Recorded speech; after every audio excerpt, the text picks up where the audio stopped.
Hi guys, this is not the kind of video I assumed I'd be adding to my JFK Assassination series, but I happened to be at the Texas School Book Depository for an event, so I got to go inside and all that, and I was like, yeah, I guess I'll go ahead and take some pictures and video. So this is looking at the back of the depository. Yeah, the street where the shooting occurred is on the opposite side of the building, and one thing to note here at night is that the 6th floor is left dark.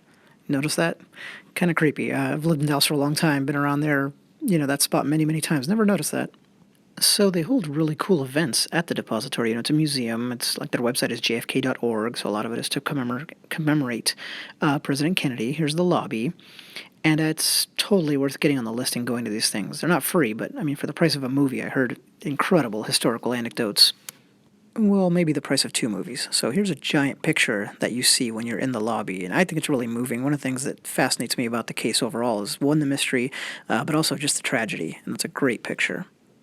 The official name of the museum, by the way, is the 6th Floor Museum. So this is the lobby, and you can picture it back when it was actually just kind of a working warehouse, and Lee Harvey Oswald and others milled around here. There's a nice bookstore.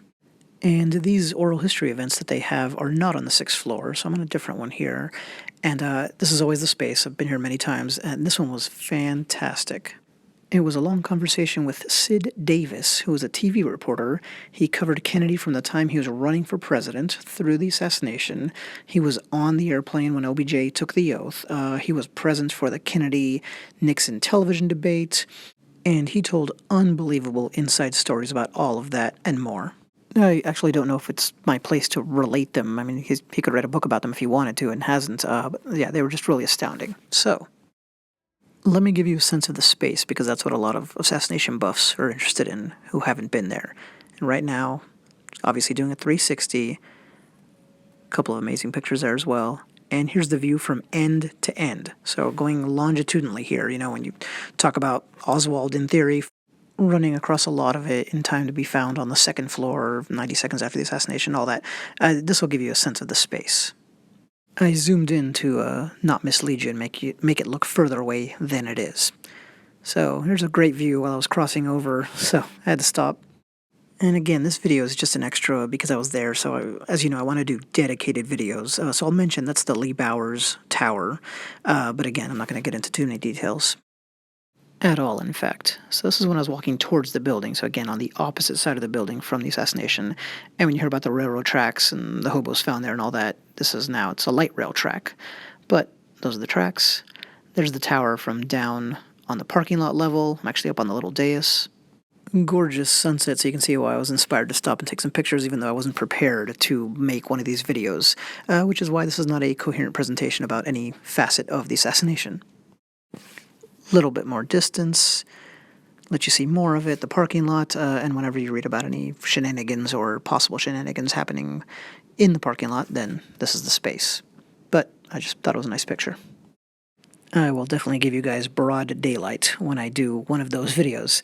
And in fact, I make it a point my concept is to be there at the same time of year and same time of day, so the shadows are the same. And this was obviously from higher up.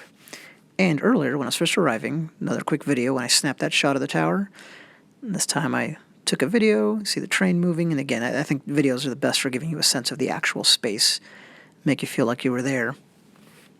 I should mention the assassination would be to the left of where I was standing. Again, I was at the back of the building. So here's the best part of that evening. The stories were incredible. Maybe they were the best part. But the elderly gentleman on the right, and he really was of an advanced age, was there. And I talked to him because I could tell he was one of the people who was there that day. He turned out to have worked at Parkland Hospital that day, so he was the one who brought Jacqueline Kennedy a chair at one point, and obviously saw her up close, was there with her while they were trying to save the president's life. As many of you probably know, she was still wearing the blood-splattered clothes. She refused to change, and he was right there for some of the drama at Parkland. And I think him taking the time to come out to this on a weeknight, he really is older now, speaks to the effect that, being involved in those events had on people. He was actually really difficult to understand, but he said something that I'm pretty sure was quite profound about history and actually seeing it in person and how those memories die with the people who lived through those times. I'd love to capture the words he used, but I just couldn't do it. So that was a little slap shot and cobbled together, but there's some information and images about the Texas School Book Depository, the museum, and the event there that I recently attended. Thanks.